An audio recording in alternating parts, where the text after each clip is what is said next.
भाग 15 कला और नीति। कला का मूल उत्सव आनंद है। आनंद परियोजनातीत है। सुंदर फूल दिखने से हमें आनंद प्राप्त होता है, पर उससे हमारा कोई स्वार्थ या प्रयोजन सिद्ध नहीं होता। प्रभा की उज्जवलता और संध्या की संदिग्धता देखकर चित्त को एक अपूर्व शांति प्राप्त होती है, पर उससे हमें कोई शिक्षा नहीं मिलती, ना कोई सांसारिक लाभ ही होता है।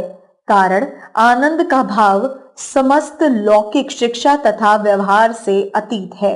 उसमें कोई बहस नहीं चल सकती। हमें आनंद क्यों मिलता है, इसका कोई कारण नहीं बताया जा सकता। वह केवल अनुभव ही किया जा सकता है। ज्यों गूंगे मीठे फल को रस अंतर्गत ही भावे, आनंद का भाव वाणी और मन की पहुंच के बिल्कुल अतीत है।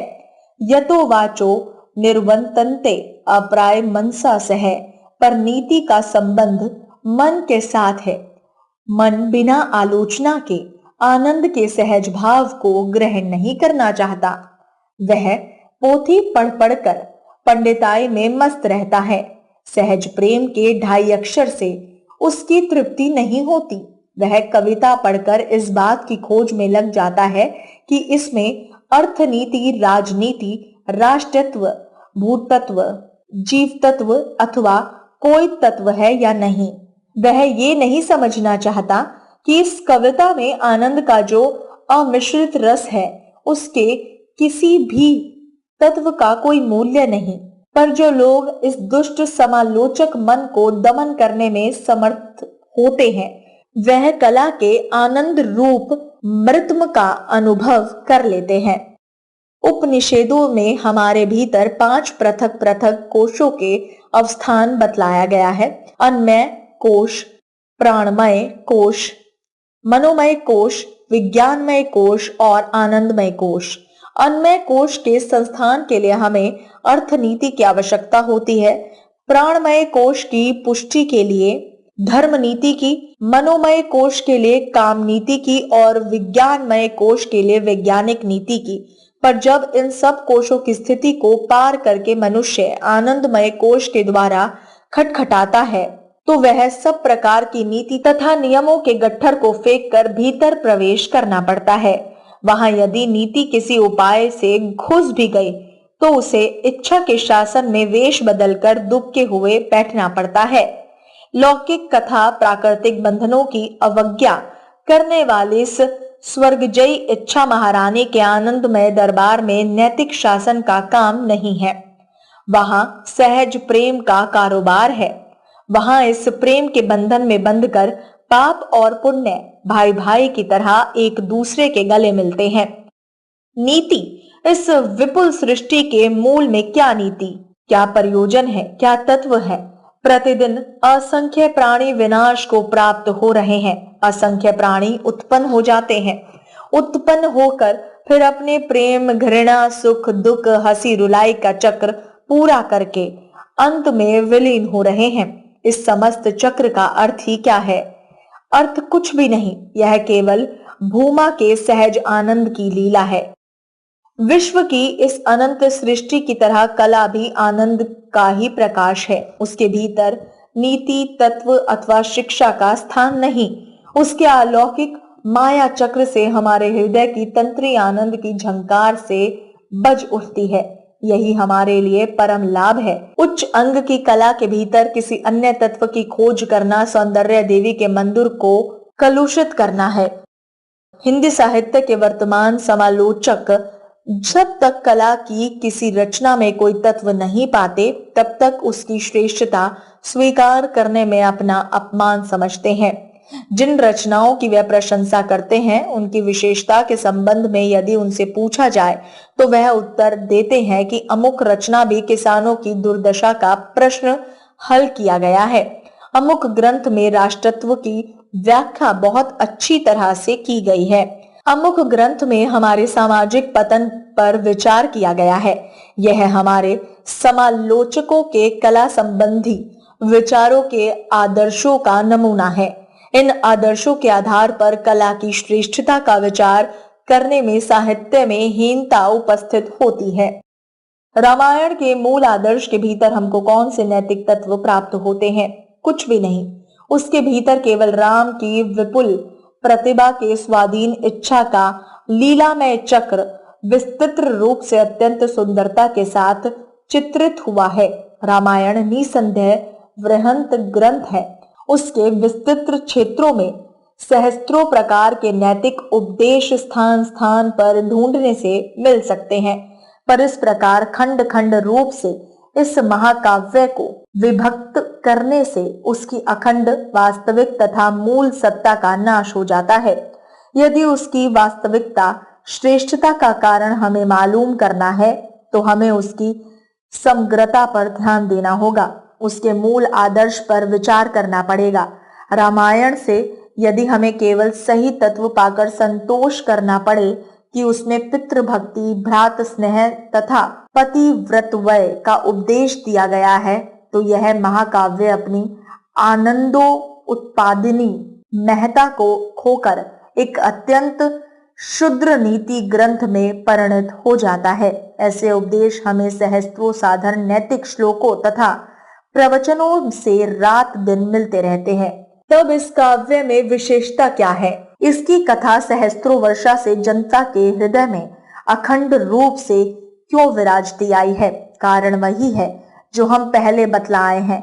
अनादि पुरुष की एको ही बहुश्याम की इच्छा की तरह प्रतिभा भी सृजन कार्य करती है। जिस प्रकार सृष्टिकर्ता के उपदेश का रहस्य कुछ ना जानने पर भी हमें उसकी माया के खेल में आनंद आता है, उसी प्रकार प्रतिभा की स्वाधीन इच्छामय उद्दाम प्रवृत्ति की सृजना का अभिनव विलास देखकर उसका मूल आदर्श ना समझने पर भी हमें सुख प्राप्त। राम की प्रतिभा अपूर्व तथा सुवितरित थी। राम तत्काल वन गमन के लिए क्यों तत्पर हो गए? पिता की आज्ञा का पालन करने के लिए उन्होंने ऐसा नहीं किया। वह पिता की इच्छा भली भांति जानते थे। वह जानते थे कि पिता उन्हें भेजना नहीं चाहते और यथाशक्ति उन्हें ऐसा करने से रोकेगी भी। पर प्रतिभा किसी भी बात पर सूक्ष्म रूप से विचार करके बाल की खाल निकालना नहीं चाहती, इसीलिए लोग उसका इतना सम्मान करते हैं। वह एक झलक में समस्त स्थिति को समझकर अपना कर्तव्य निर्धारण कर लेती है। अंग्रेजी में जिसे एग्जॉल्टेड स्टेट ऑफ माइंड, मन की उन्नत व्यवस्था कहते हैं, राम की मानसिक स्थिति सर्वदा सब समय वैसी ही रहती थी। उनकी प्रतिभा भी विपुलता अपने आप में आबद्ध न होकर प्रतिशरण नाना रूपों में, नाना क्षेत्रों में अपने को विस्तारित करने के लिए उन्मुख रहा करती थी। उसकी गति प्रतिक्षण वर्तमान को भेद कर सुदूर भविष्य की ओर प्रवाहित होती रहती थी।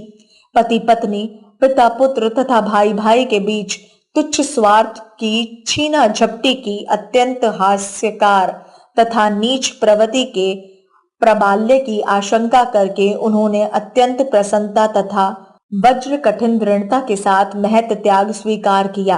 अपने ग्रह में घनीभूत स्वार्थ भाव को त्याग के करुणा विगलित रस से बहाकर साफ कर दिया। उन्होंने पिता का प्रण निभाया। इस बात पर हमें उतनी श्रद्धा नहीं होती जितनी इस बात पर विचार करने से की कि उन्होंने इस स्वार्थ मग्न संसार के प्रतिदिन के व्यवहार की यवनिका भेद कर सुदूर अनंत की ओर अपनी प्रतिभा की सुतीक्ष्ण दृष्टि प्रेरित की। उनकी इस इच्छा शक्ति के वेग की प्रबलता के कारण ही हमें इतना आनंद प्राप्त होता है और हृदय बारंबार संदर्भ तथा श्रद्धा के साथ उनके पैरों तले पतित होना चाहते थे। यदि कोरी नीति के आधार पर ही समस्त कार्यों का निर्धारण करना हो तो रमा का वन गमन अनीति मूलक भी कहा जा सकता है। उनके वन गमन से उनकी प्रजा को कितना कष्ट उठाना पड़ा, इसका उल्लेख रामायण में ही है। उनके पिता की मृत्यु का कारण भी यही था। भरत को सुख भोग की जगह तपस्या करनी पड़ी। यह सब परिणाम समझते हुए भी राम वन गए थे।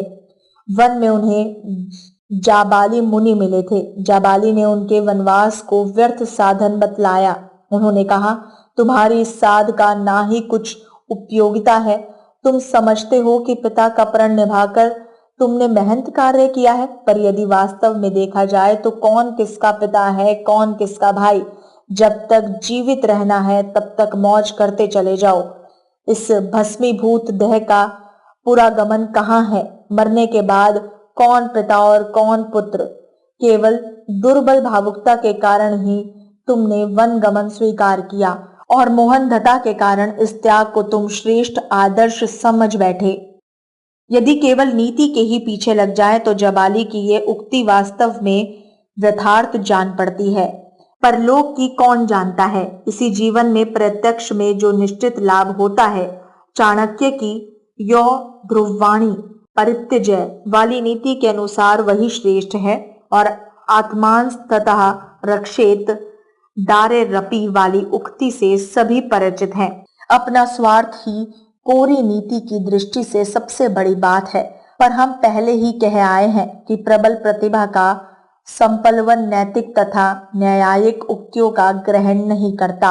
अकारण ही अपने को प्रलावित करने से उसे आनंद मिलता है। राम जानते थे कि उनके वनवास की कोई सार्थकता नहीं है, पर उनकी प्रतिभा ने भी ये दिखलाना चाहा कि उनकी आत्मा अनंत की विपुलता से पागल है और अपने क्षुद्र परिवेष्टन के भीतर बंद नहीं रहना चाहती। आत्म प्रकाश का आनंद इसे ही कहते हैं।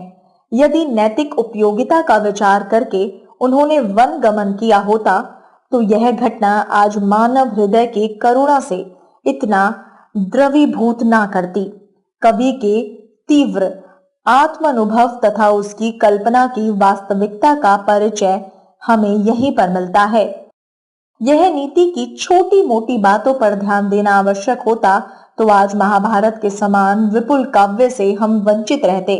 कवि को बात बात पर सफाई देनी होती कि द्रौपदी के 5 पति क्यों थे। वेदव्यास जैसे महात्मा का जन्म घृणित व्यभिचार में क्यों हुआ। धृतराष्ट्र और पांडु क्षेत्रज पुत्र होने पर भी महाशक्तिशाली क्यों हुए। कुंती कौरमया अवस्था में ही गर्भवती होने पर भी पांडवों की सर्वजन प्रशंसित माता क्यों हुई। सूर्य की दुहाई देना व्यर्था है। विवेचक पाठक जानते हैं कि सूर्य के समान किसी तेजस्वी पुरुष के औरस से ही कर्ण का जन्म हुआ था। सूर्य रूपक मात्र है। ऐसे असंख्य उदाहरण दिए जा सकते हैं, पर महाभारतकार की कलम लेश मात्र भी इन कारणों से नहीं हिचकी। कारण स्पष्ट है। कवि यही दिखलाना चाहता है कि तुम तुच्छिक नैतिक उल्लंघनों से उसके महत आदर्श पर तनिक भी आँच नहीं आ सकती। इस प्रकार हम पाते हैं कि कला का आदर्श छोटी मोटी नीतियों से बहुत ऊपर उठा होता है। कालिदास का मेघदूत क्या नीति सिखाता है। विरह जन्य आनंद की इस रचना का लक्ष्य यदि नीति की ओर होता तो वह असह्य हो उठती।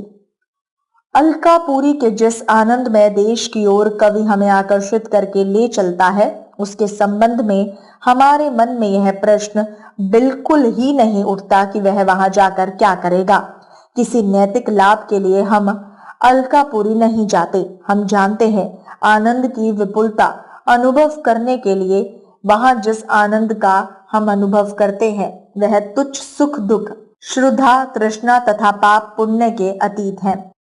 केवल हमारे ही देश में नहीं, पाश्चात्य देशों में भी बहुत से लोग नीति के उपासक हैं।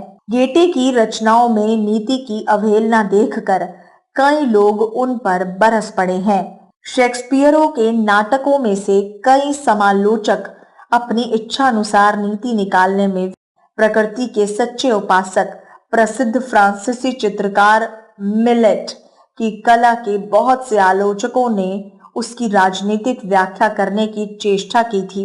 इस प्रकृति के चतुर चितेरे को बहुत बुरी लगी। प्रसिद्ध क्रांतिकारी प्रूधो ने उसे चित्रों के जरिए राजनीतिक प्रश्न हल करने के लिए उकसाया, पर वह इस उपयुक्त प्रस्ताव पर सहमत नहीं हुआ। इससे यह नहीं समझना चाहिए कि वह देशद्रोही था। राजनीति से देश प्रेम का कोई संबंध नहीं। सहज प्रेम के साथ नीति का क्या संबंध हो सकता है। मिले स्वयं कृषक का पुत्र था। किसानों के प्रति उसकी इतनी सहानुभूति थी कि उसके प्रायः सभी चित्रों से कृषक जीवन की सरलता का सुमधुर परिचय मिलता है। उसके चित्रों की सरलता से मानवता के अंतर का आभास अत्यंत सुंदर रूप से आंखों में झलकता है और हृदय में किसानों के प्रति आंतरिक सहानुभूति उमड़ पड़ती है। पर उसका उद्देश्य किसानों की दुर्दशा का चित्र खींचकर तत्कालिक साम्यवाद की राजनीतिक महत्ता प्रचार करने का नहीं था। यही कारण है कि उसके चित्रों ने अमरत्व प्राप्त कर लिया है। महाकवि गेटे को जर्मनी के कई समालोचकों ने इस बात के लिए कोसा था कि वह सदा राजनीति से विमुख रहे हैं। इस पर उन्होंने लूडर्न से कहा था कि जर्मनी मुझे प्राणों से प्यारा है। मुझे इस बात पर दुख होता है कि जर्मन लोग व्यक्तिगत रूप से इतने उन्नत होने पर भी समष्टिगत रूप से इतने ऊंचे हैं कि अन्य जाति के लोगों के साथ जर्मन लोगों की तुलना करने से हृदय में व्यथा का भाव उत्पन्न होता है। इस भाव को मैं किसी भी उपाय से भूलना चाहता हूँ। कला और विज्ञान में मैं इस व्यथाजनक भाव से त्राण पाता हूँ, क्योंकि उनका संबंध समस्त विश्व से है। उनके आगे राष्ट्रीयता की सीमा तिरोहित होती है। पाठकों को मालूम होगा कि रविंद्रनाथ का भी यही मत है। गेटे ने किसी अन्य स्थान पर कहा है, सत्य की इसी सरल उक्ति पर लोग विश्वास नहीं करना चाहते कि कला का एकमात्र उन्नत ध्येय भाव को प्रतिबिंबित करना है। इंग्लैंड के प्रसिद्ध साहित्यालोचक कार्लाइल जब एक बार बर्लिन गए थे तो किसी भोज के अवसर पर कुछ लोगों ने गेटे पर यह दोष लगाना आरंभ किया कि इतने बड़े प्रतिभाशाली कवि होने पर भी उन्होंने धर्म संबंधी बातों की अवहेलना की है। कार्लाइल ने उनकी स्कर्णिता से कुड़कर कहा, मैं Hiren, did you never hear the story of that man who vilified the sun because it would not light his cigar? महाशय, क्या आपने कभी उस मनुष्य की कहानी नहीं सुनी जो सूर्य को इस कारण रोकता था कि वह उनकी चुरट जलाने के काम नहीं आता? यह मुंहतोड़ जवाब सुनकर किसी के मुंह से एक शब्द ना निकला। सभी जानते हैं कि रूसो नीति के कितने पक्षपाती थे, पर जब वह कला की रचना करने बैठते तब नीति वीति सब भूल जाते। उनके प्रसिद्ध उपन्यास ला नोवेले हेलोइस में उनके अपने हृदय की शुद्ध वेदना प्रतिबिंबित हुई थी। उनके इस आत्म प्रकाश की मनोहरता के कारण ही यह ग्रंथ इतना आदरणीय है। सच्चा कलाविद हृदय की प्रेरणा से ही चित्र खींचता है, ना कि बाह्य आवश्यकता के अनुसार। टॉलस्टॉय को नीति की छोटी छोटी बातों का भी बड़ा ख्याल रखता था। यहाँ तक कि अपने व्हाट इज आर्ट शीर्षक पुस्तक में उन्होंने अनीति मूलक ग्रंथों की तीव्र निंदा करके यह मत प्रतिष्ठित किया है कि कला के भीतर नीति का होना परम आवश्यक है। उन्होंने जिस समय यह मत प्रचारित किया था उस समय उन्होंने यह भी लिखा था कि मेरी इस समय से पहले की रचनाएं दोषपूर्ण समझी जानी चाहिए, पर उनका सर्वश्रेष्ठ उपन्यास अन्ना कैरेनिना इसके बाद लिखा गया था। इसके प्रकाशित होने पर लोगों को यह आशंका हुई थी कि उसमें नीति भी पड़ी होगी, पर उनकी यह आशंका निर्मूल निकली। टॉलस्टॉय सच्चे कलाविद तथा शिल्पी थे। उनका व्यक्तिगत मत चाहे कुछ भी रहा हो, पर उनकी आत्मा में कवि स्वभाव का राज होने के कारण कला की रचना में वह नीति की संकीर्णता घुसेड़कर कला के आदर्श को खर्च नहीं कर सकते थे। अन्ना कैरेनिना में कीटी के गृहस्थ जीवन की शांत सुखमय छवि अवश्य हृदय को आराम पहुंचाती है, पर अभागिनी अन्ना के संरक्षण कृष्ट दूरनी नीति मूलक जीवन के प्रति प्रत्येक पाठक की आंतरिक संवेदना उमड़ी पड़ती है। और तो क्या, स्वयं ग्रंथकार ने अपनी इच्छा के प्रतिकूल अनजाने ही अंत तक अन्ना के जीवन की ट्रेजेडी के प्रति अपनी सहानुभूति प्रदर्शित की है। आरंभ में ग्रंथकार का प्रकट लक्ष्य कीटी के गृहस्थ तथा नीति अनुमोदित जीवन को सिंगद्धता और अन्ना के जटिल तथा नीति विरुद्ध जीवन के बीच अंतर प्रदर्शित करके एक निश्चित नैतिक सिद्धांत प्रतिष्ठित करने को रहा है। पर थोड़ी ही दूर जाकर दुखिनी अन्ना के उन्नत चरित्र के जटिलता का विचार करके उसका यह उद्देश्य शिथिल हो जाता है। और अंत में मानव चरित्र के अंतर्गत दुर्बलता की समस्या का कोई समाधान ही कवि नहीं कर पाते हैं।